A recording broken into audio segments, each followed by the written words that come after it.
Hi guys, eto ulit, nagbabalik ang makulit na si Kuya Brian, di ba? Sabi ko naman sa inyo, kapag rest day nyo, syempre, dapat lumalaboy.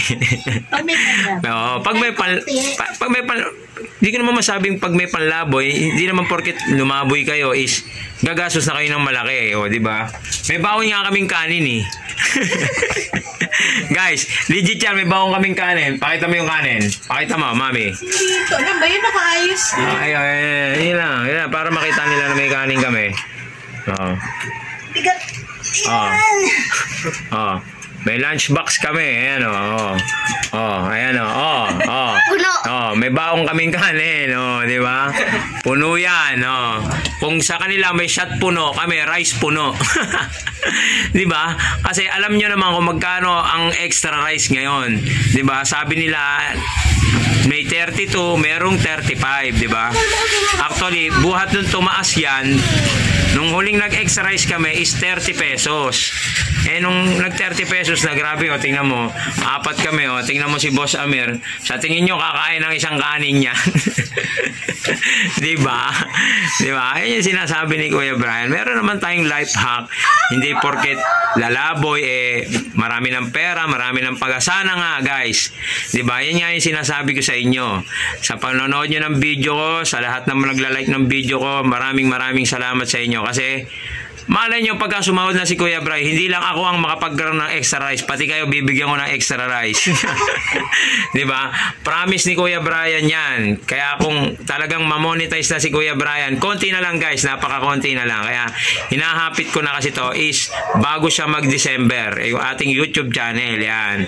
Maraming salamat sa lahat ng followers, sa lahat ng nag-subscribe kay Kuya Brian, sa Jackie yan, kay Kuya Brian is the same lang din yon. Si Kuya Brian din po yun. Ayan di ba? Matagal na nga kaming di nakalaboy kasi nga nung nakaraan, di ba? Sabi ko nga sa inyo, tingnan nyo, medyo pumayat si Kuya Brian, di ba? Nung medyo pumayat, talagang pumayat si Kuya Brian, di ba? Naging macho man, nawala yung tiyan, di ba? Hindi po ako nagpapamacho. Hindi ko po ginagaya sila Jake Cuenca, yung mga may mga abs. Na acid po ako, ayan. Kailangan nating mag-diet, di ba? Pero ngayon, sinasabi ko sa inyo, hindi ko naman sinabing lalamon ulit ako. Nakakakain na tayo ng bawal, yan. Diba? Sa mga gustong magtanong kung paano ba ginamot ni Kuya Brian yung acid niya, diba? Ang sabi ni Kuya Brian, maging masaya lang, is gagaling ka na. Diba? Yung sinasabi nilang, laughter is the best medicine. Totoo yan. Legit yan. Yan ang sinasabi nilang lahat ng mga nagbablog na sila Willie Ong, sila Alimanggaro, lahat sila. Totoo yan. Maging masaya ka kasi yung tiyan pagka nagkakaroon ng problema is stressed out talaga yan. Actually, siguro nga may nakain akong hindi maganda, hindi ako natunawa, nasira yung panunaw ni Kuya Brian. Diba?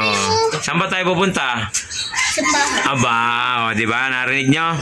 Magsisimba muna kami. Siyempre. Lagi tayong magte-thank you kay Lord, diba? Sabi ko nga sa reels ko nung nakaraan, maraming salamat po sa araw-araw na biyaya. Ayan yun. Diba? Pasensya na kayo. Makulit si Kuya Brian talaga. Lalo na kapag nagkaroon na ng kita sa YouTube at sa Facebook si Kuya Brian. Lahat kayo magkakaroon. Diba? Promise ko yan. Promise ko yan sa inyo. Hindi lang isosolohin ni Kuya Brian yung kita niyan. I-share ko lahat sa inyo. Kaya ipamonetize nyo na lahat ng Gcash nyo. Gcash lang tayo. Pwede na yan, di ba? Pantawid gutom lang, di ba? Alam nyo naman, ang kilo ng bigas ngayon, hinayupak. Di ba? Malapit nang pumantay sa presyo ng Alfonso saka MP Lights. Di ba? Di ba? Malapit nang pumantay sa Red Horse. Kaya sa mga umiinom dyan, hinayin nila konti-konti lang ang gasto sa pag-inom, di ba? Para hindi magalit si Commander nyo. Ngayon, si Commander naman, kung nag-iinom, okay lang din namang magsalo na lang kayo doon sa malaki na mucho.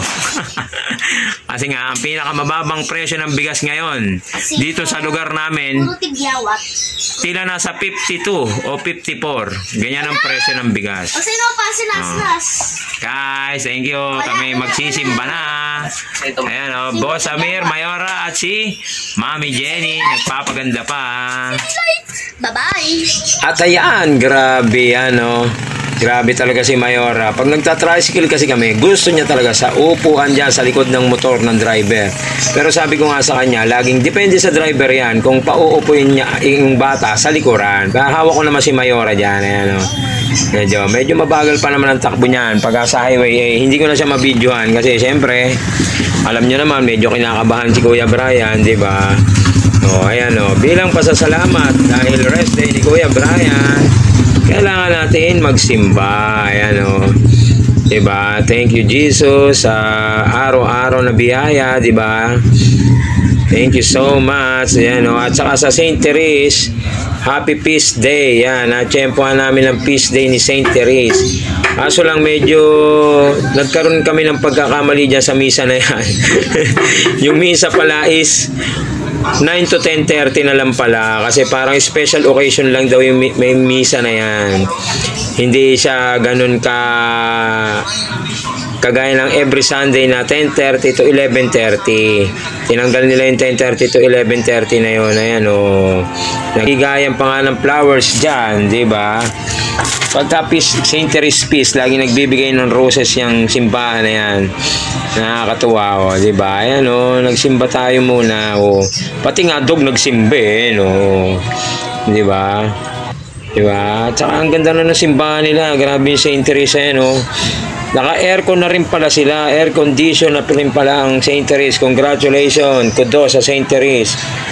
Napakaganda ng budget ninyo, di ba? Nakikita nyo yung budget talaga ng isang church kapag kaganyan. May improvement. Ang ganda. Ang class na ng dating na simbahan nila. Saka makakapagdasal ka ng maayos. Ayun kita mo ba? Si Mayora talagang nagdasal pa Nagpe-pray daw siya na sana lagi siyang may medal taon-taon. Basta galingan mo lang, di ba? Sabi ko nga kay Mayora, galingan niya. Ayan pumilas si Ma'am. At ayan tingnan nyo naman guys. Pinipilahan talaga yan. Ayan guys Happy Peace Day sa inyo, Saint Therese. Ayan ba? Nakakuha pa ng roses si Mayora at si Mami Jen. Thank you so much.